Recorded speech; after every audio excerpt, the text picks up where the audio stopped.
வணக்கம் நண்பர்களே, ஈரோடு சோலார் பேருந்து நிலையத்தை தான் நாம் பார்வையிட வந்திருக்கிறோம். இந்த சோலார் பேருந்து நிலையத்தில் அமைக்கப்படும் மின் விளக்குகள் நட்சத்திரம் போல் ஜொலிக்கிறது.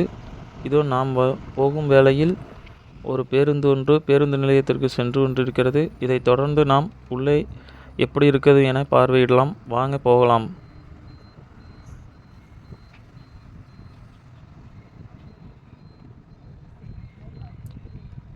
அப்பா, பேருந்து நிலையத்துக்கு நெருங்கிட்டோம். இதோ பாருங்கள், லைட்டெல்லாம் சூப்பராக இருக்குது. இந்த சைடு டவுன் பஸ் நிற்கும் இடமாட்டிருக்கு. இங்கே தான் வெள்ளா கோயில். இந்த சைடு மதுரை சைடு போகிற வாகனம் அனைத்தும், அதாவது பேருந்து அனைத்தும், திருச்சி பக்கம் போகிற பேருந்தும் இங்கே தான் நிற்கிதுங்க. கரூர் பக்கம் போகிற பேருந்தும் இந்த சைடு தான் நிற்கி.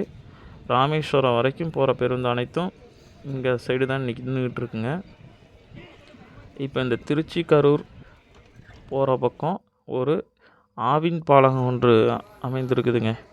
இந்த ஆவின் பாலகத்தில் நமக்கு தேவையான உணவு அனைத்தும் கிடைப்பதற்காக நமது அரசாங்கம் நமக்கு முயற்சி எடுத்து இந்த ஆவின் பாலகத்தை துவங்கியிருக்கிறாங்க. மக்களும் என்ன உணவுப் பொருட்கள் வேணாலும் இந்த ஆவின் பாலகத்தில் வாங்கிக்கலாங்க.